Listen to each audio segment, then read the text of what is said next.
Hello. Say something? All good? Yeah. Yeah.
Good. Good morning. Can everybody hear me okay? Yeah, good. Thank you. Thanks for coming this morning. Welcome to this presentation, which is about, sorry, it's a very long title. It's about integrating Cisco Catalyst Center with NetBox and Ansible as part of a modern network automation architecture. My name is Rich Bibby. I'm a technical advocate for NetBox Labs. I'm based in Manchester in the UK. One of the few colleagues working at NetBox Labs based in the UK. Most people are in the US. That's my Twitter handle. My background is as a network engineer for about 20 years. I got into network automation probably sort of 4 or 5 years ago. And I joined NS1 at the time, about 18 months ago, before we actually span out of NS1 to become NetBox Labs. So I'll explain a little bit about that as we go through as well, just to introduce things. What we're going to do is talk about just a quick intro to NetBox. Hopefully most people are familiar with NetBox, but if you aren't, we'll just have a quick overview of what it is, and also NetBox Cloud, and show you the differences between the two. We'll look at a reference architecture for modern network automation. So this is based on conversations we're having with our customers, and we can see, based on the feedback that we've had, we started to see a pattern emerge for what a modern network automation architecture should look like. So I'll explain a little bit around that and sort of where NetBox fits into that as a source of truth. We'll talk about how you can extend NetBox then, because NetBox is if you're familiar with it, it's super extensible. There are things like plugins, and we're going to look at another way of extending NetBox to allow it to do a very simple integration with Cisco Catalyst Center. And then we'll look at NetBox integration with Ansible for dynamic inventory. We won't dig too much into Ansible. There's other people that have done incredible work on that. There's loads of information out there, but I'll just show you a couple of basics with Ansible and NetBox. And then we'll demo it. We'll put it all together, and we'll see. Well, my live demo I just tested a few minutes ago was working extremely slowly. I think it's something to do with the I don't know if it's the Wi-Fi. It was working in the hotel. Luckily, I recorded the demo previously as well, so we'll just play through the demo, and I'll talk over it. The perils of doing live demos. So a little bit about NetBox Labs. This is our slogan, if you like. We make it easier to build and manage complex networks. We were founded in 2023 in New York, so we're just about a year old now since we span out of NS1 as a new startup. We're the commercial steward of NetBox open source. So we have this kind of like virtual cycle, if you like, of reinvestment in the open source product from the open source tool. And we like to think we have a world-class team. So the team actually built and led NS1 before we span out to become NetBox Labs. And also we've got the founder of the NetBox open source project, obviously Jeremy Stretch. I'm sure some of you are very familiar with Jeremy's work, and he's part of the team at NetBox Labs. We've got some amazing investors, and in the sort of year to 18 months that we've been in existence, we've now picked up some world-class customers as well. So things are going very well from a NetBox Labs perspective. So we're talking about what NetBox is really and where it fits into the overall picture. And network automation requires a network source of truth. And we see this over and over. If you are trying to automate anything above some really basic stuff and you're trying to do something at a slightly larger scale or at any scale, if you don't have a reliable source of truth, then your automation just won't work, because what people tend to come from is backgrounds of having Excel spreadsheets and Notepad documents scattered all over the place in different departments in the IT team, and they struggle really to. If you try and automate a network using that sort of information, you are just going to fail. You need a source of truth, which represents the intended configuration and the state of your devices, connections, and services. So what we're talking about here with this intended state, and you hear this buzzword a lot in the industry, well, basically what that means is it's you as the network engineers, it's you as the architects that are actually saying, hey, I've designed this network, this is the way it's designed, this is the intent, and that is obviously different from the operational state. So the operational state is things like your monitoring tools and your assurance tools will actually be reporting back and saying, hey, this is what we're seeing in the live network.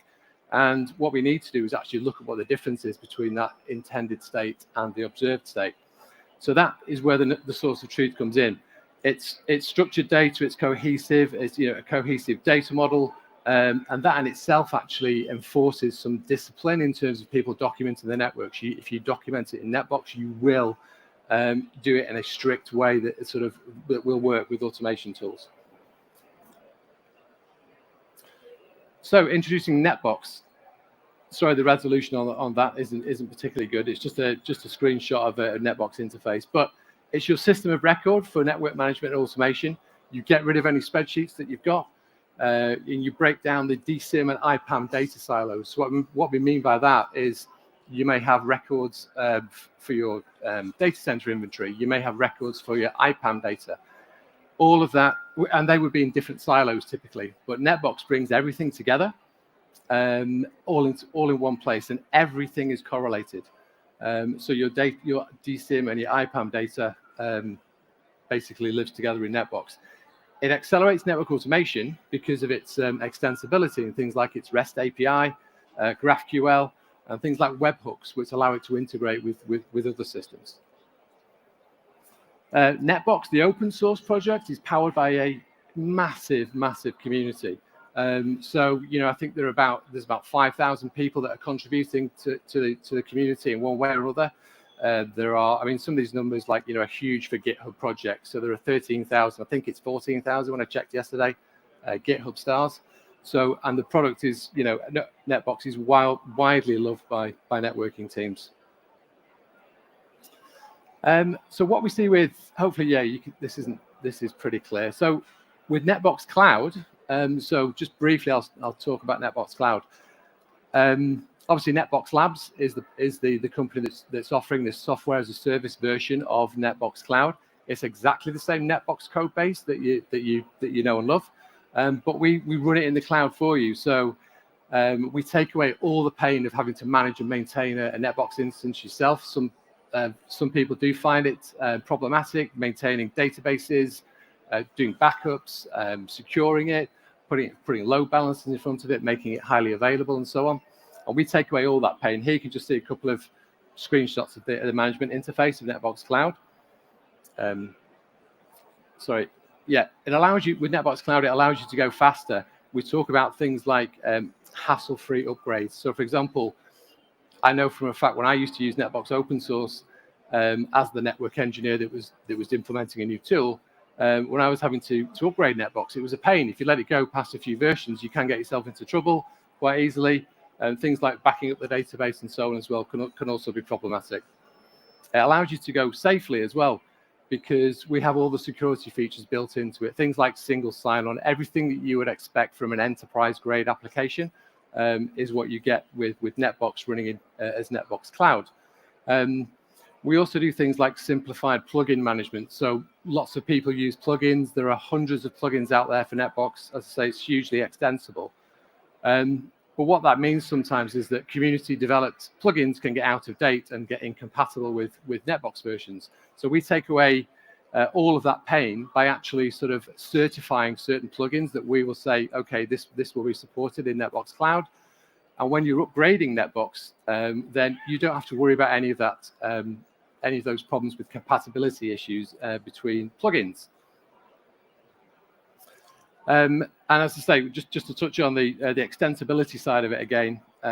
So we have seamless integration with other automation platforms, and we're going to show you one of those as well in a minute with we're talking about NetBox. Now, one thing that we find, and again, this comes from talking to our customers, is that they're also somewhere on this journey from moving towards network automation. And obviously, everyone here is talking about network automation. We know everybody should be doing network automation, but obviously some people are further along in that journey than others. What we find is that the customers that we're talking to, they start generally from a point of when they start documenting documenting in NetBox. So they're moving away from the spreadsheets, they're putting everything in NetBox, and they're actually capturing their live network data and then populating NetBox in it and saying, okay, this is my intended state now. And this is the documentation that we're starting with. The next step from just documenting is to actually move on to modeling your network. So this means things like connecting network data through cohesive models. This is where we talk about the DSIM, data center infrastructure management data, and your IPAM data being linked together within NetBox. And when you're also modeling your network in NetBox, you're enforcing consistency across those models. So if you move further along the path to modeling, you're then in a great shape. You're almost at the point then where you can actually get to automating at scale. And automating at scale then with NetBox as your source of truth allows you to implement change management, where you start out with the source of truth being updated before you actually make any changes to the network. So if you think about rather than sort of updating a device configuration manually, you're going to actually make a change to NetBox first, because you are saying this VLAN now exists in this particular data center, or this management IP address is now changed on this network device. So you're actually enforcing that change in NetBox, and then from there, because it hooks into other tools and automation platforms, you could then trigger perhaps an automatic push of a configuration change out to the devices. You can generate configurations from the model data within NetBox as well. So NetBox natively will generate you device configurations now based on your templates that you can store in remote Git repositories. Previously, you would have had to run a separate tool, maybe Ansible or Python, to generate your device configurations, but you can do that now natively in NetBox. And then you can just extract that. Your automation tool can just pull that configuration data out of NetBox and push it to the devices. And this is the sort of people at this end. We've got a mix of customers. Some of them are right at the documentation end, and some of them are at this end and way beyond in terms of their maturity. And this also fits into this modern network automation architecture. Excuse me. Again, this is based on conversations that we're having with our customers who are talking about where they can use NetBox, where they can use NetBox Cloud, and how that fits into an overall network automation reference architecture. So if we start in the middle, we might as well start with the source of truth right in the middle, so NetBox Cloud. Obviously, all the sources of truth are available, but we do like NetBox Cloud, and that's the focal point really. So if we look at this from a holistic point of view, what may happen is that your operations teams down here might be using a tool like ServiceNow. They might be making a change, and they're changing the intended state of the network. It could be using one of those tools, or it could be literally just going into the UI of NetBox and making a change. So what's triggered next then is that initiates an update to your automation tooling, which could be, all the names you're familiar with. And we're going to look at an example of Ansible, using Ansible in a second. But the important thing is that the automation platform needs to talk to the source of truth to say, hey, give me the intended state, because I need to push out changes to the network. So I'm going to get the authoritative state of the network from NetBox before I make any changes. Then the automation tools will deploy that intended state to the network. And then back in the top left corner over there, you can see all your sort of monitoring and assurance tools, all the names that you know. And they're monitoring the observed state of the network. And ultimately, if we close the loop, they will give you a delta between the intended state and the actual state of the network. So that's what a modern network automation architecture looks like as far as NetBox Labs is concerned, and this is backed up by the customers that we're talking to.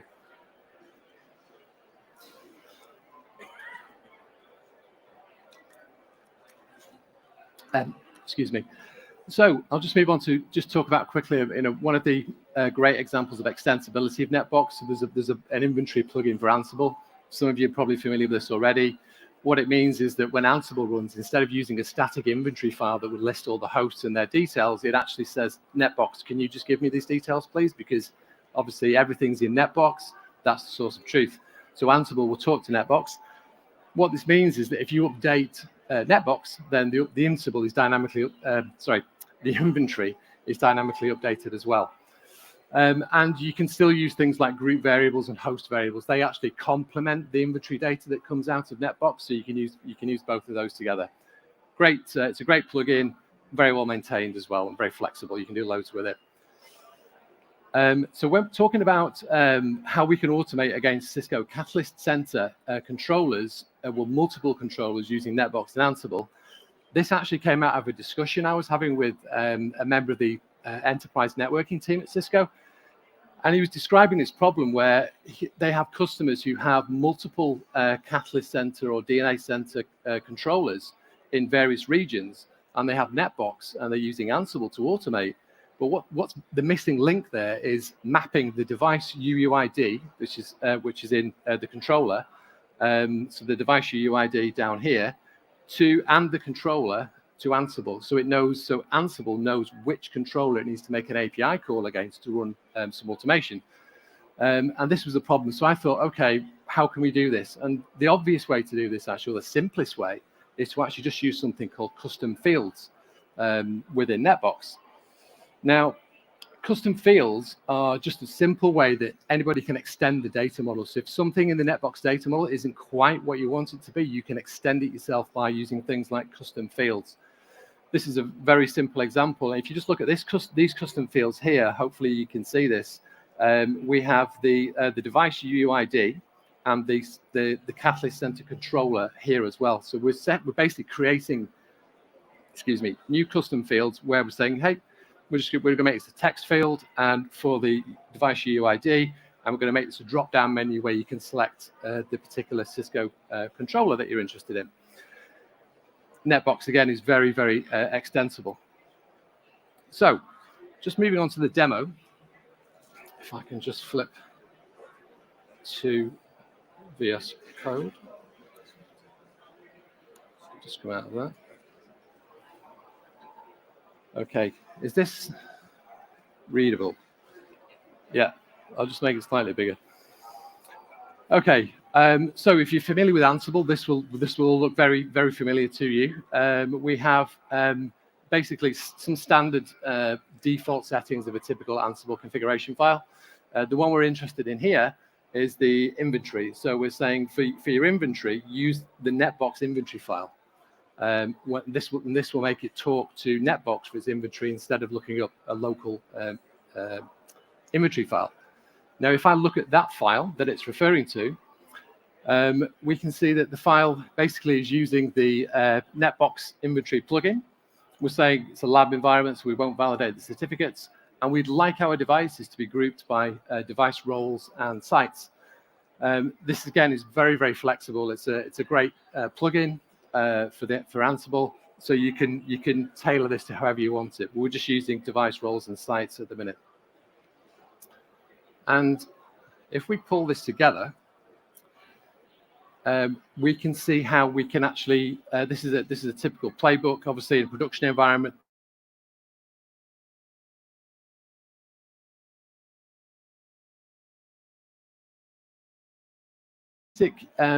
Playbook that will pull back device configurations from Cisco Catalyst Center. So there's a couple of examples here. I'll show you another one, which will get you the device information from Cisco Catalyst Center. And obviously, these are just making standard API calls to Cisco Catalyst Center. I just picked a couple from the documentation that are good examples to get you going.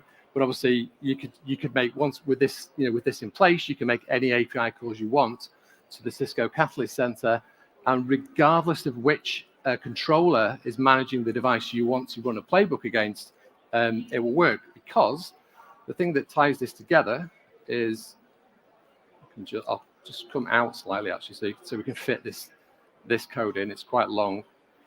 So what this is doing, we're at line 10 of the playbook here, we're actually setting a couple of facts.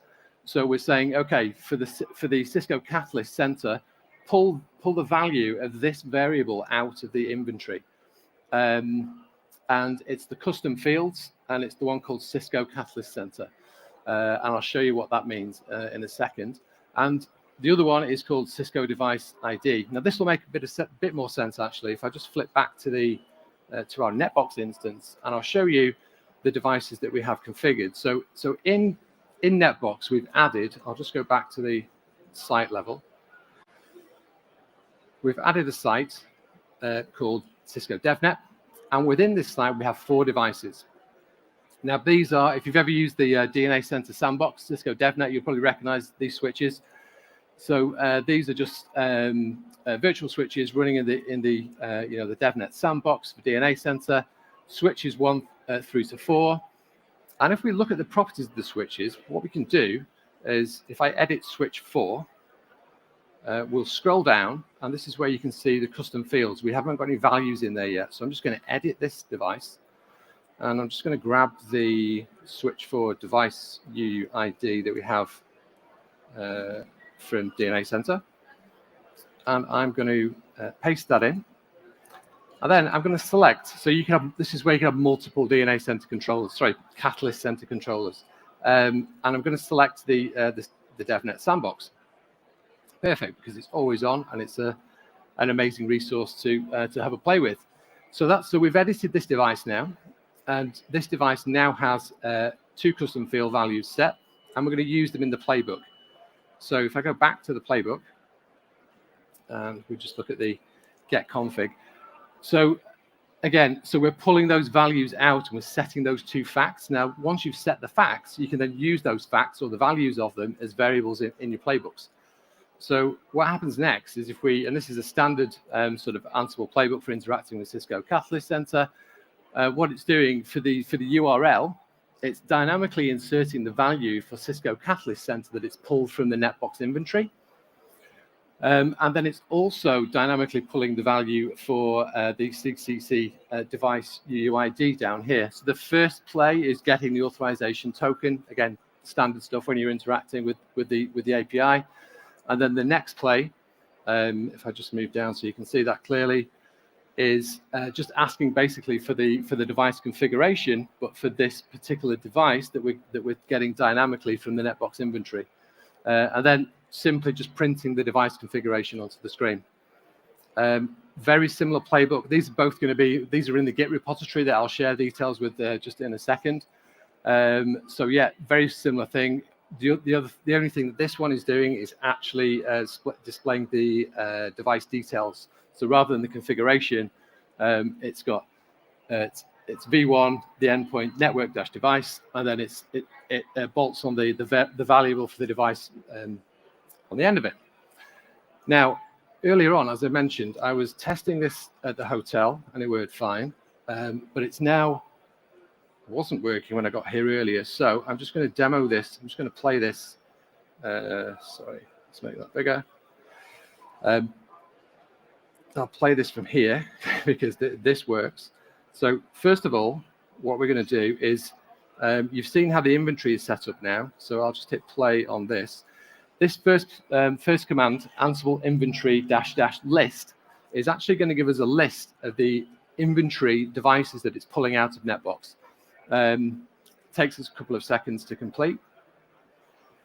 And we'll see this in a second. So here are our inventory devices now. And if I just pause that for a second, we can see we've grouped it into, we said we'd like it grouped into sites. So here's the site Cisco DevNet, and we also wanted them grouped into roles. And if you scroll further up, which I can't on this demo, you'd actually see the custom field values that we pulled out of the inventory as well.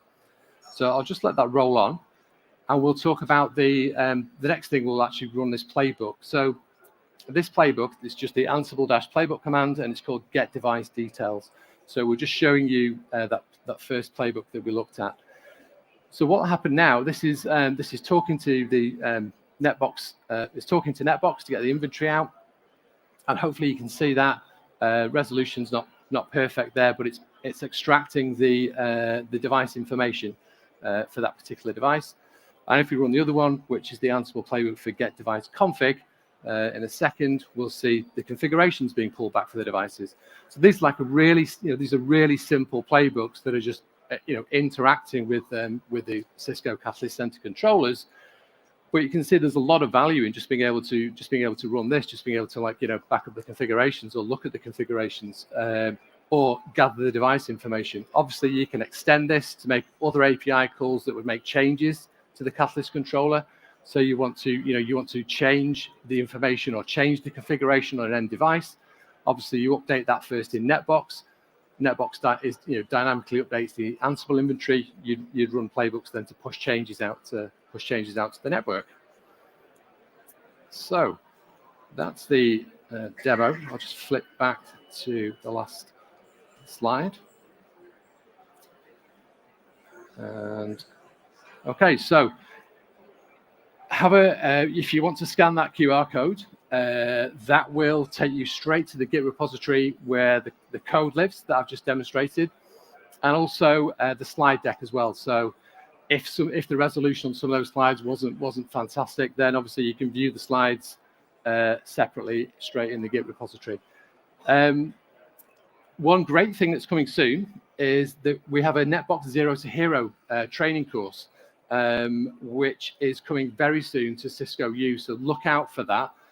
Hopefully that's going to get announced soon. It's a 12-module training course that I put together, which takes you from literally zero to hero, as it says, starting with the absolute basics of NetBox, and then getting into sort of, doing things like with network automation and generating reports, running custom scripts and things like that at the end of it. If anyone's interested, I just have to plug this, otherwise I'd get shot. But if I didn't mention it, you can get a free 14-day trial of NetBox Cloud, worth checking out if you want to explore sort of whether you'd like to go with a cloud software as a service version of NetBox as opposed to running it on premise. So there you are. Thank you very much. Does anybody have any questions? No? All good? Well, thank you very much for your time, everybody. Really appreciate you coming out. Thank you.